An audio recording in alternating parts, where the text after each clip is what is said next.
You are listening to Life's a Vacay podcast, a weekly podcast series focusing on living a life without limitations. I'm your host, Cha Jones. Each week, I interview purposeful people about what they do and how they do it. Some have traditional professions, while others have designed unconventional careers. But what matters most is that they all are living a life where business and pleasure never separate. Each day is a vacay. So let's get started.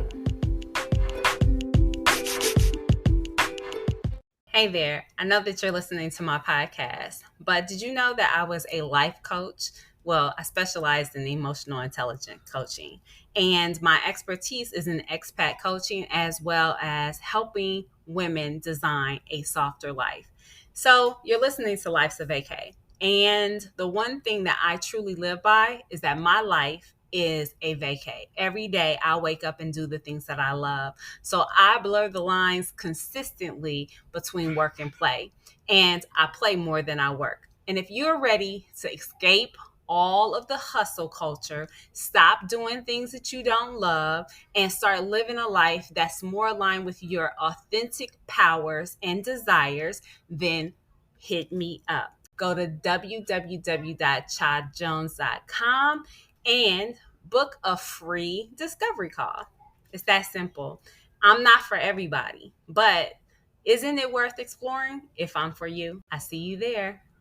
Welcome to Life's a Vacay.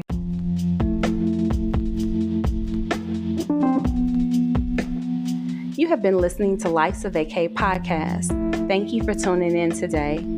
Every day you have a choice, so choose yourself and never allow your circumstances to dictate the life you live. Whatever you don't like, you can change. Remember, nothing happens overnight, but know that when you set goals and take inspired action, whatever you desire can come in perfect timing. Never give up on creating the life you deserve. Don't anticipate your next vacation when you could be living a whole life on vacation. Until next time, I'm your host, Cha Jones. Please remember to like and share this podcast so that others can be inspired. Peace.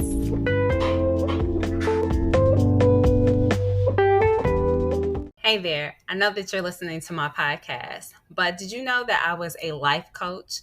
Well, I specialized in emotional intelligence coaching, and my expertise is in expat coaching as well as helping women design a softer life. So you're listening to Life's a Vacay, and the one thing that I truly live by is that my life is a vacay. Every day I wake up and do the things that I love. So I blur the lines consistently between work and play, and I play more than I work. And if you're ready to escape all of the hustle culture, stop doing things that you don't love, and start living a life that's more aligned with your authentic powers and desires, then hit me up. Go to www.chadjones.com and book a free discovery call. It's that simple. I'm not for everybody, but isn't it worth exploring? If I'm for you, I see you there. I have Rimsha Ward here with me today, and I'm excited to talk to you about all that you are doing. How are you doing? I'm doing so good, so revitalized, so excited to be here. Thank you for having me here. It's my pleasure. I just want to kind of jump in because you do several different things. And I want to let's set the background for who you are and what you do. And so how did you start as you're a mystic, you're a medicine woman, and you're a healer? Mhm. How did you jump into that? That because those are some big things. Yes, yes. Right before this call, I actually had a business meeting about, what those things are. Why did I choose to step into that path? And my journey really started when I was a young woman. I was born and raised in Pakistan and felt like everybody was going one direction and I was going another. It is a very conservative land. I mean, when I was born, the country itself was only 50 years old. So very, very young. The colonization and its effects are very, very real and present, and the wounds are still very present. And most of my family was killed in the process of moving there. So my journey began very early on as a highly sensitive child who was taking on everything, feeling everything. I had a lot of, I feel like I became the conduit for a lot of the ancestral wounds of that part of the land. And what do you do when you feel everything in this much? Now, a lot of people feel that their emotional body is their own emotions, but for me, it was realizing like this is not me. So I went through a very long process for the past decade of shedding everything that was no longer me to step into a life that can become a vacation. That is a vacation. I was just working, in Mexico just a week ago for like 8, 9 days, living my best life. And like, I feel like get to live my life in the way that I really want to, which is very much like walking against the grain of what we believed the kind of life we should live. So my life, I was very sensitive, and I was tapping into a lot of different depths of the human experience, really questioning things about death as a very, very young child, and being very curious about what it means to be a being having this soul experience. And because of that, it was only, I would say that even though I didn't have a business, I was walking the path of a healer and a mystic my whole life. I was Right. serving, being that channeler for everybody as I would show up. My human design is a projector, so I don't know, just the kind of people I would attract. It's like I would turn into this like conduit, this portal, and everything that came through me was exactly what they needed to hear. But it wasn't my wisdom. I was just this like vessel through which I could speak allow source to speak through. So that was my journey for a long time. I was in the Marines, I was an engineer, played many different life long experiences that people would think like, how the heck were you? But I was still channeling. And I would say a year ago I decided I'm gonna like allow myself to be this being that is not very common in this planet, and allow that to shine and live it unapologetically, and just be with it rather than hiding, because I was doing that. I was hiding. So really, like, the birth of the business was my own liberation, my own freedom, saying like, this is who I am. I'm no longer running away from it. And by the way, I will make money from it too. So that was another like a big like, okay, I deserve this. I deserve for my wisdom to be not only received but also be have this equal exchange. Just sitting here in awe. So, Rimsha, everything that you said, I want to, I'm feeling it all, but I want to go back because I want to make sure that I lay a foundation for people who are not aware.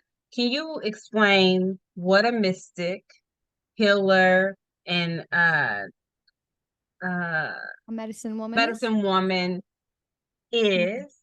And I know that you have had life experiences that kind of brought this forward, but tell us like that defining moment. Mm. The defining moments. So the medicine woman path kind of began a few years ago. I was having a lot of gut health issue. My body was just like totally checking out. And Gambo came. I work with the medicine of, it's called Gambo, and Gambo comes from the Amazon jungle, and it's a frog medicine. And so that was my initiation into the being a medicine woman who works with actual plant and animal medicine and to facilitate healing. If you want to go dive deeper into it, we absolutely can, but that is like the foundation of what a medicine woman is. We are using the earth elements to facilitate healing spaces. So I have worked with other medicines like ayahuasca, peyote, and mushrooms, but really the one that I chose to work with is Gambo, which is, and primarily because it was legal in this part of the world, and well, most of the world, and it has actually been studied and there's research on it. And so, because I work with veterans as well and active duty members, so it allows for me to facilitate deeper, deeper, deeper spiritual healing and physical healing without compromising their security of job. So that's the path that I walked as a medicine woman. The mystic, this is the one that I'm still unraveling, because a mystic dances. A mystic is a dancer. A mystic is a musician. A mystic is somebody who is who's walking the path of our natural selves, right? So we have like all these structures in place and we're living our life in the way we're told that we should. But a mystic questions everything. A mystic is curious. A mystic is a poet. So this is the one umbrella that I fall into because of my ability to channel source and connect with Mother Earth in the way that most people, I would say, not don't even have the privilege to, because we're so disconnected from nature. So I basically become the conduit as a mystic and go walk in that realm. And I would say a mystic dances in the dark, dances in the shadows. It's not afraid of the demons. It's not afraid of slaying the demons if it needs to, and understands things that are intangible, right? So there are things that we see and experiences, but there's so much that is happening in our realm that is beyond our eyes. And a mystic is curious about death and beyond because it knows that it's all happening actually within in the same timeline. A timeline is a made up thing. So very much the philosopher, like the mystic is not, I would say you can't really give a definition for it because it's the in yeah, I would say it's the intangible. The I intangible. like that. Hmm. And then you also do energy healing. Yes. And they all kind of fall into the same umbrella. I Hmm. should, the mystic path and the healer path and the medicine woman path, they all kind of fall under the same umbrella. And you're using energy because everything is energy. But those of us who've been not only trained but naturally have it can access those energy portals and can facilitate healing. So, for example, like even this alone, like this was like this divine intervention that allowed for us to facilitate. And even though your viewers might be living in a certain type of world and expecting a certain message through these episodes, they might be shocked by what they're receiving, but actually, this is probably what they need to hear. This is probably what they called it, and they probably clicked on the episode because they were like, whoa, this is exactly what I needed to hear. And so, when we're working with energy, there is a lot of trust in the divine interventions that happen. And I also do Reiki. So, what we're doing is facilitating healing through the hands.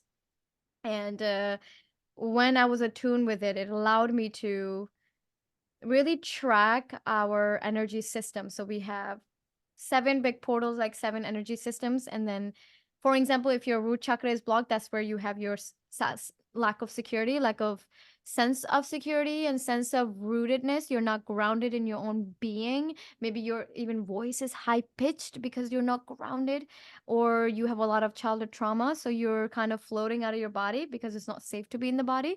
So I would go target their root chakra and do facilitate healing there and open up the knots. Because that's what happens. If you have a lot of trauma in your life, you have knots built.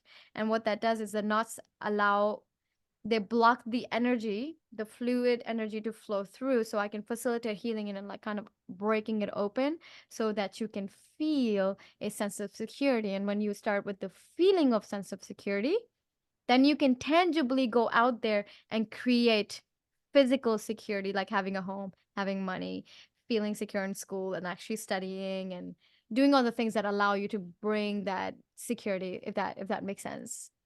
Absolutely. I am this is my world. So like I want to go back to you said that you're a projector in the human design. I'm a manifesting generator. And Mm. so I'm this is all that I'm living, right? So but for those of my listeners who are not abreast and they're like, this is total woo-woo for me, right?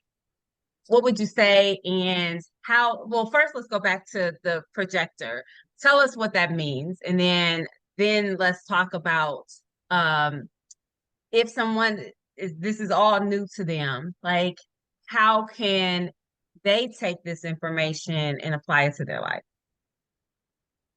Human design changed my life because I was living like a manifesting generator. And I'm not. I'm a projector. So for those of you who are curious about it, first of all, you can Google Jovian Archive or Human Design and you can pull up your free chart. So you need your astrological information for that. So you need your birth date and your time and where you were born. And what it does is like if astrology is who you are, human design is who you be. So it's about your energy system, how you show up in this world, how you can conserve your energy and actually use that energy to be in this planet. So if, as a projector, I don't have any energy system. Now, being around you automatically, as you can tell, I have this like burst of you're like a walking caffeine for me, right? I all my business partners are manifesting generators because I'm like, I need energy. I don't got my own system, right? I need a lot of rest, but manifesting generators can go, go, go. They've got a lot of energy to just produce and create. They are born to respond, right? They're born to respond. But projectors, I am here to wait for an invitation. So a platform like this is perfect for me. It's somebody giving me a space for me to exist. And projectors are literally born. They are one of the smallest percentage of people on this planet. I think around 13% or so, or 20. I am not exactly sure. But projectors are literally born to be guides and seers, and they need a lot of rest and nourishment. And when I read about the strategy of a projector and read that I have to wait for an invitation, I was so pissed. I was like, what do you mean? I'm a fucking go-getter. Like, I make shit happen. I am a Marine Corps officer. Listen, man, I'm not gonna wait around. But I discovered human design at the time when I needed it most. So I read a lot about it, and I would so urge you to go find your human design and lean into it completely. The projector energy is very much the divine feminine energy, which is like you gotta surrender and let go of the flow and let go into the flow of it. Be the ocean, be the fire, and just be with it. Don't fight. There's no containment needed. Projectors don't need containment. We are so wide open. So if there's somebody out there like you right now listening and they're like, well, I wonder who I am. Well, are you a creator who has a lot of energy? You're so curious about different projects and you want to put your energy in. Most likely you're probably a generator or manifesting generator. But if you're somebody who's like walks into a room and you're like, you can tap into everybody's energy and you can influence energy, right? So we make great leaders, we make great CEOs because we are projectors have this penetrating aura. When you enter in a room, God forbid we're pissed, everybody's gonna feel it, no matter how hard I try to hide it. You can't hide it. Our energy is very penetrating, and if you've got like this oozing unconditional love within you, which my God, I have so much love to give that when I enter into a space, people feel so safe and loved. So we make great leaders when we are aligned in our energy. And we need a lot of rest. I'm going to reemphasize that. I need so much rest. Oh my God. So even in the business world, I have to like constantly remind myself, like, how can I create from a place of my unique energy rather than trying to live like Cha zones, I'm not her. And I'm not my, other business partner, Melinda. I'm me. How can I use my energy system to create what I do best and still make a difference in this world? So human design is really, really powerful. I highly recommend checking it out. I'm glad you had mentioned that, because it changed my life as well. Because also as a manifesting generator, you still have to be invited. Like you can't just take the leap. And I and that frustrated me too, because I was like, have time. Like I'm over here making stuff happen. Yeah. What is this invitation? Why do I need to be Mhm. invited? Why does somebody have to come get me? And so I find that very difficult because I want to take the reins and just run it all the way because Mhm. ideas are coming, right? I'm constantly creating, I'm constantly manifesting things, and I can manifest anything as long as I like have the creation. I'm like, okay, let's go. Then there's this heart, and it's like, Then you have to wait. I need a manifester over here. Then I'm not a manifester because they just have free reign, right? They just go do whatever, and it just happens. And I'm like, there's still this blockage. But being able to understand who you need um to facilitate different things, right? And having the power of having a manifestor or having a generator at the party or having a projector and being able to bring all the right people so that your projects move forward is so profound. So I could talk about that all day. But okay, as a mystic, as an energy healer, as a medicine woman, how are you developing a life of vacay? And when I say vacay, for me, all that means is that you blur the lines between what you do and how you Mm, play. yeah. And that to me is divine because there's so many people who aren't, I don't think that you have to go to the beach to have a life of vacay. I don't think that you know, have to Agree. just do art all day, right? I just think that for you to have a life of vacay, it really just means that you're showing up as your authentic self and Mm. you're creating space for you in the world that doesn't feel like work. And you are still able to have a living and still do the things that you love. So, how do you do that for yourself? Thanks for asking me that. When I got out of the military, that was the first question I asked myself that because I was done working and draining my energy day in and day out, giving my, very, very reserved energy into somebody else's work. And with this, right, this business that I have, I'm actually going through really big shifts where I'm realizing, ooh, what parts of me are not authentic here. And what I'm doing is actually melting away all these titles, right? I started to realize that the healer, the mystic is yes, yeah, that feels very true to my heart. But the healer, the medicine woman, they need to actually melt away because they're very much like new age spirituality that I'm like, that doesn't resonate with me because I'm a colored woman who went through a fuck ton of pain. Mhm. I've carried so much ancestral wounds.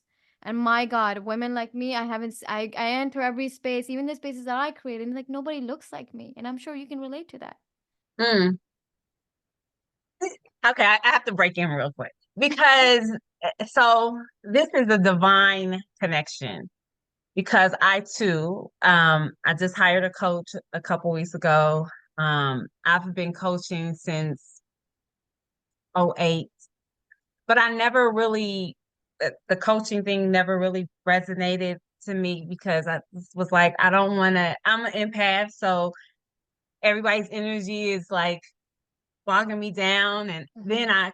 I leave depleted and I feel like and then maybe I was coaching in a therapeutic way, in which that's not what I intended. And so then I tried to change my business, and I was like, I'm just gonna do expat coaching, and then it still never resonated, right? And so I really realized that, and I've gone through this whole thing, but the one thing that kept coming to me was belonging. Mm. And then I had to go back. And then I realized as a child, I just didn't belong. I didn't belong on the left side or the right side. And for a long time, it was just like, I'm just gonna forge this path because I know who I am, but I have to connect. And so I was creating groups and communities and they still were disconnected, even though that was what I was truly supposed to be doing. But at some point it was like, this isn't working. And so really this year I've decided, okay, I've got to find out what works for me so I can show up in the world because I'm denying the world me if I sit over Mm. here in reserve because I can't figure it out.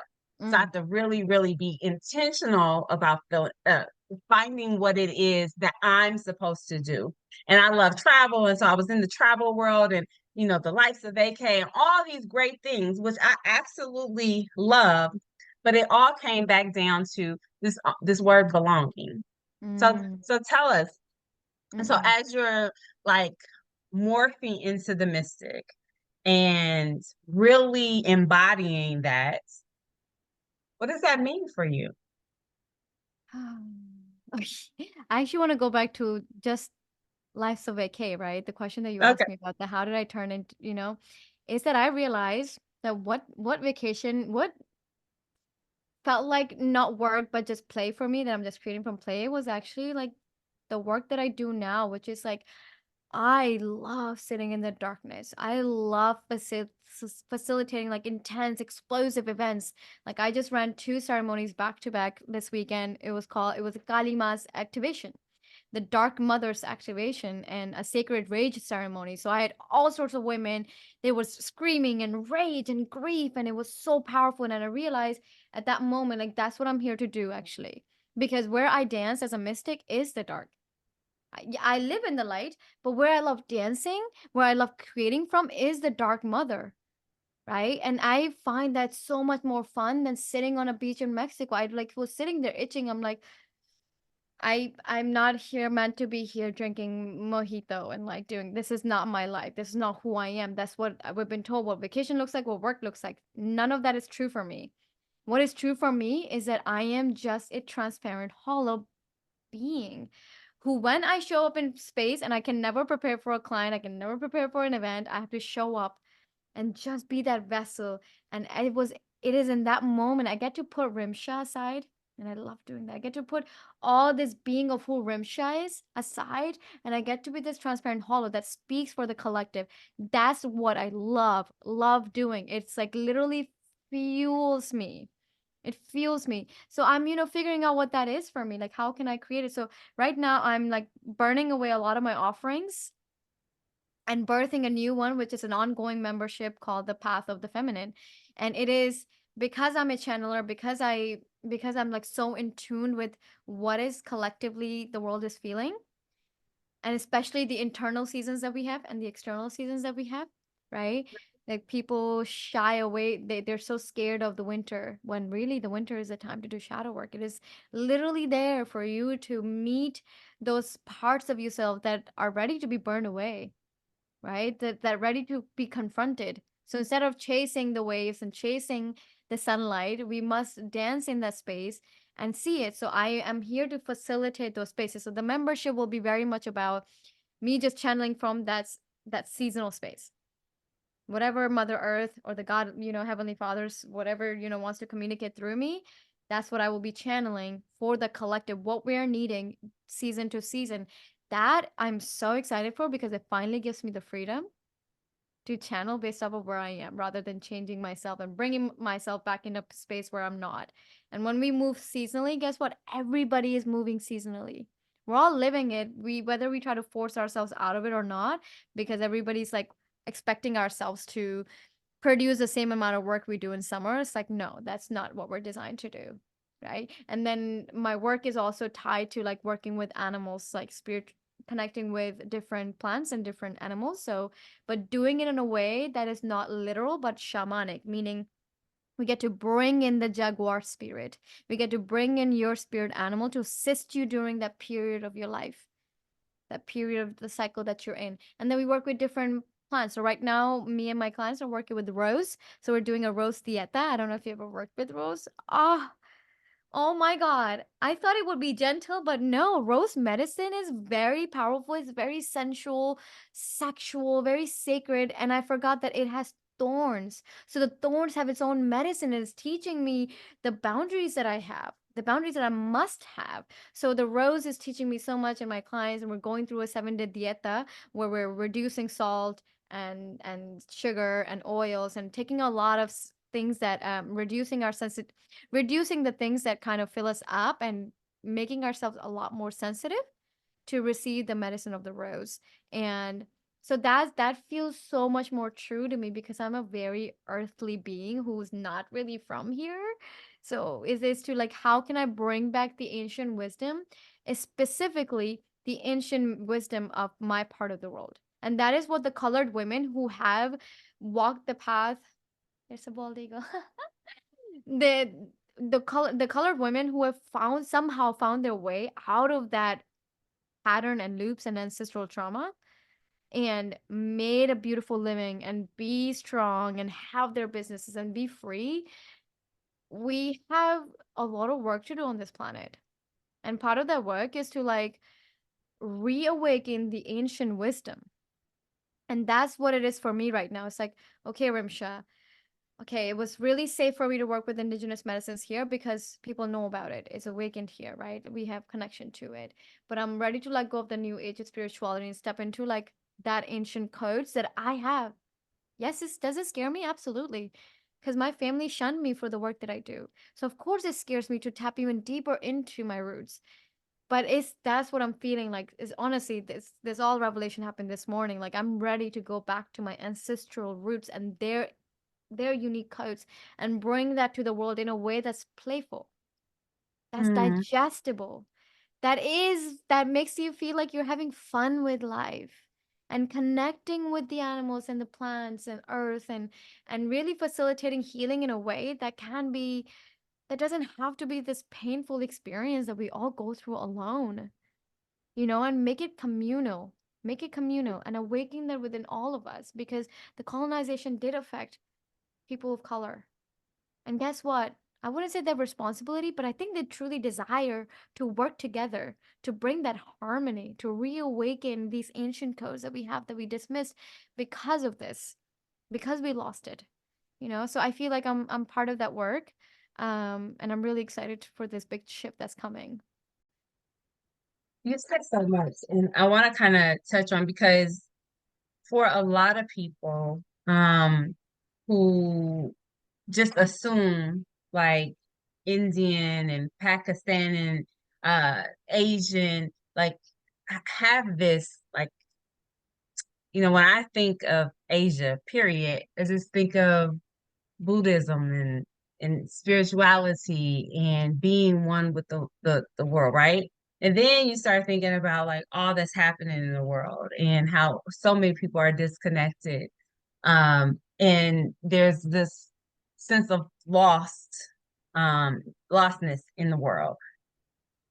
But then when I think of today, with people who have jobs and the things that they're doing.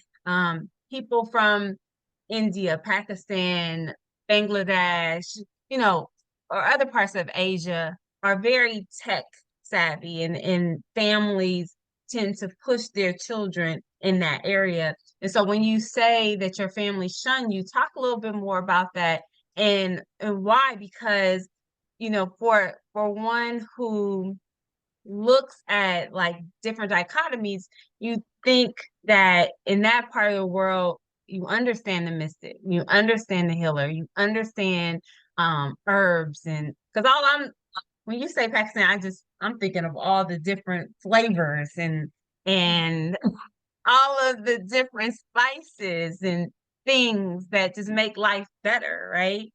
But talk a little bit more about that realization that family is not accepting of what you're doing and how you may be living. Hmm. I gave my mom Reiki for the first time last year, and sh it scared her. And yet she slept peacefully. I think we have this illusion, like you said, that Asia is this like awakened land. It's not. The bigger the light is there, it is a portal for sure. I knew I grew up in a portal. I knew that. I knew that since I was a kid. The bigger the light is, the bigger the shadows are. So actually, most of the population is not only suffering from poverty and lack of education and lack of means of living, they also don't really have spirituality or understand it in the way that we understood it. Like even when you think about India, this most people in India don't do yoga, believe it or not. So we have this idea what Asia is like, but it's really not. It's just the people who come in and then they get to receive the medicine if they can afford it and get to kind of enjoy the luxury of living in a place like that. I, I have a lot of triggers around that because it's like, it's great that you get to go visit India and get to do yoga and get your training and get to take all these pretty poses, but people in India are fucking suffering. They're at war with each other. They are not connected with their own ancient codes, their own ancient medicine. Do we still play with herbs and oils and have a lot better knowledge of this stuff? Absolutely, yes. But it's like, as long as it's tangible, we accept it. But if it's like intangible in a way that's outside of the religious realm, That's the thing. It's the religion realm. There's like, as long as it's in the boundaries of the religion, great. But if you have a child who is gifted, who's talking to you about, the visitations of angels and these dark things and blah, blah, blah, it's very much like not accepted because it's not believed, because we still believe in, like, well, specifically in my case, in Pakistan, it's majority Muslim Islamic community. So you believe in heaven or hell. So you have a child talking about past lives. Yeah, it's going to trigger every belief that you have. And so when my family and I went to Saudi Arabia for Islamic pilgrimage, which is a truly a lifetime of an opportunity, it is so powerful. Oh my God. I mean, do you know a little bit about it? Are you talking about going to Mecca? And Yes, yes, Makkah. Yeah. Yeah, yeah, Makkah's, yeah. my father's Muslim, so yeah. Okay. Okay, great. So we went to Makkah and I had incredible time there, but there were a lot of things that were also triggering. And when I got back, my family, what I didn't realize was they took me there because they wanted me to change. They thought Mm. because I was more spiritual that I was not religious, because my relation with God is very different than the way they have it. And then I launched my podcast, and Islamic, again, in our culture, you don't wear dress like that. God forbid you show your skin. God forbid you show your cleavage. Cleavage is like very much demonized, and especially our sexuality is so demonized. I met a man that I fell in love with, that I started dating and being with. And they were just everything that I was doing from the podcast and showing up as authentic as possible, speaking my truth and leading women with that truth was all just so against everything they believed in.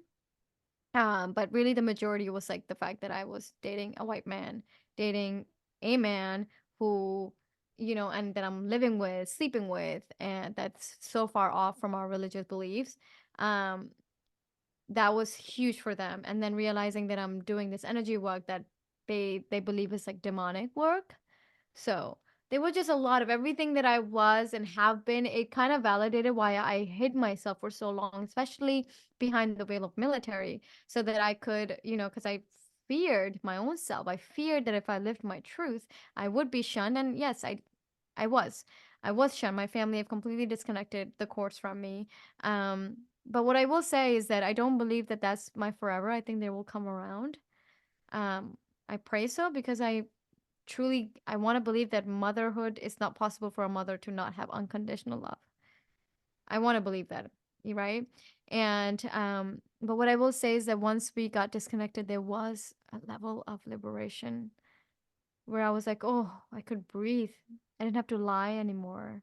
I didn't have to hide anymore. And so actually that cord cutting was very much a freedom for me to start doing what I'm doing in a very authentic way without feeling like I need to be anything other than me to do this work and live a life that is authentic to me and build it from there. Even like on social media, it's like just because everybody's doing social media a certain way for their business, I'm a projector. I don't have to do it this way.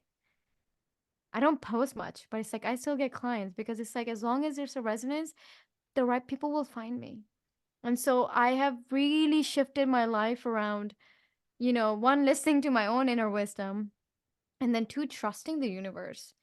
The people who are ready to let go of me, fine. That's probably creating space for me to call in my soul family and be with people who are here to help me evolve and bring my medicine to this planet, because I've been dying to do this. I've been just It's just like all these channels, wisdom and downloads that I have, it's just sitting in here rotten because it's not for me.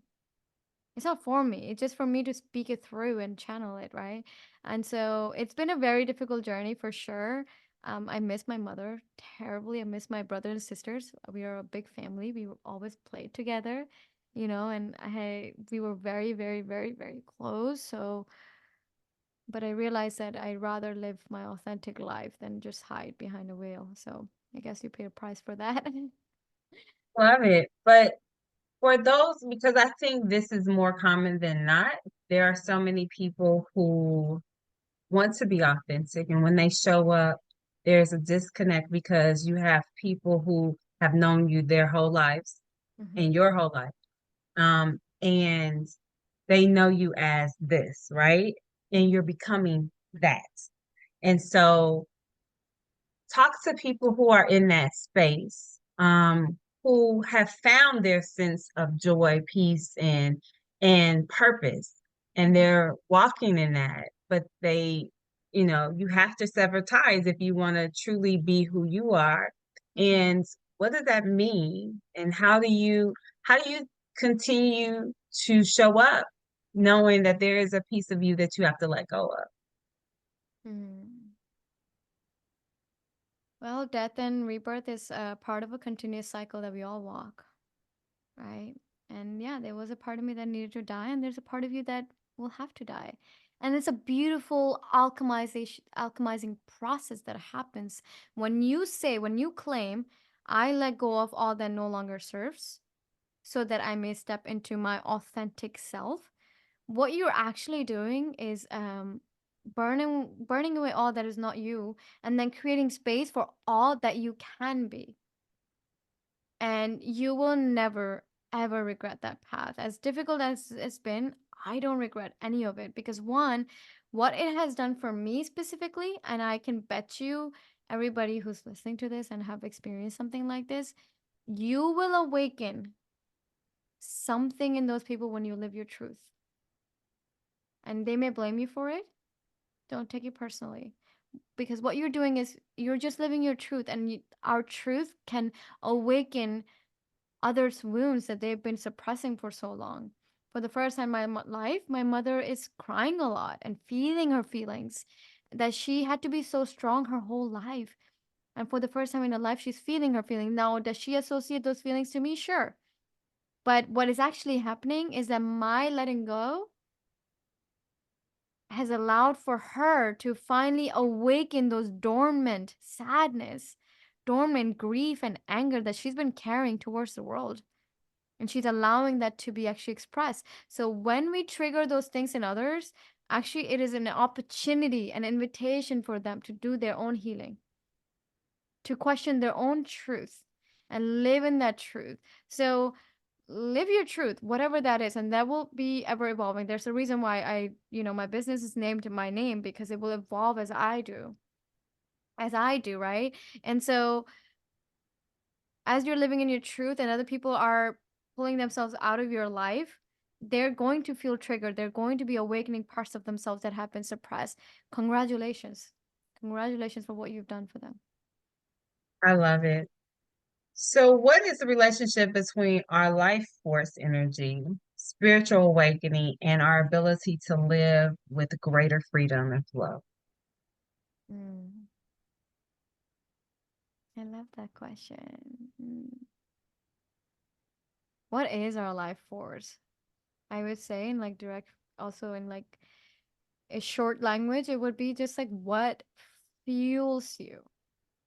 And so, yes, the world will tell you what you're meant to do, but when we can tap into the freedom and our life force, our chi that flows through us, actually, that is our purpose. What fuels us is our purpose. So you're doing a job that no longer serves you, that you're like literally day in, day out, you're drained. You're no longer able to show up for your kids because you're at work all the time. We have somehow convinced so many women on this planet to live a life like that. That's not your truth. And so I would say that our life force is really like what are, tapping into the inner child within us. What does she love doing? What it excited us? And for me, yeah, I was that weird child that loved the mystical realm. And that does bring me a lot of life force when I'm channeling for people, when I'm holding workshops and holding retreats, that give me a lot of life force that fuels me rather than drain my energy. But what that's also doing is like that is also freedom for me, not necessarily just liberation, because liberation for me was like got out of one cage and walked into another. But it's like the freedom is like the being. Do you feel free? Do you step into the workforce that you're in, or like the things that you're doing, or even if you're an entrepreneur, and every single offering that you have, when you step into it, do you feel excited? Do you feel this like burning like fire inside of you, that passion to show up in that space? Does that actually fuel you back and then provides you that life that is authentic to you? For me, authentic life is like having at least 2 to 3 hours in the morning just to myself of doing nothing and sitting in my altar and praying. That's freedom to me. Freedom to Wow, me is like just working 4 hours a day only so that at night I can again sit in my altar and then spend time with my partner. But that might not be for you. So tapping into what that freedom is. I love that answer. For those wanting to live a more permanent vacation lifestyle, what practices or perspectives from your tradition could you help them live with less attachment and more surrender? Mm. It's important to note that you are not what you do, you are who you be, right? We're human beings, not human doings. It's beautiful that we can create and we can act, but those things don't actually define who we are. And so I say this to say that if I let go of all my offerings, all my business, my podcast, everything, I will still love myself. I will still love myself if I was just like a lump on a log. And to me, that's that, for those of you who are seeking that path, it's like, can you love yourself in that process of being just a lump on the log? And letting go of all of that and redefining, I would actually urge you to sit with the prompt, that same exact question that she has asked me, and ask yourself, well, what is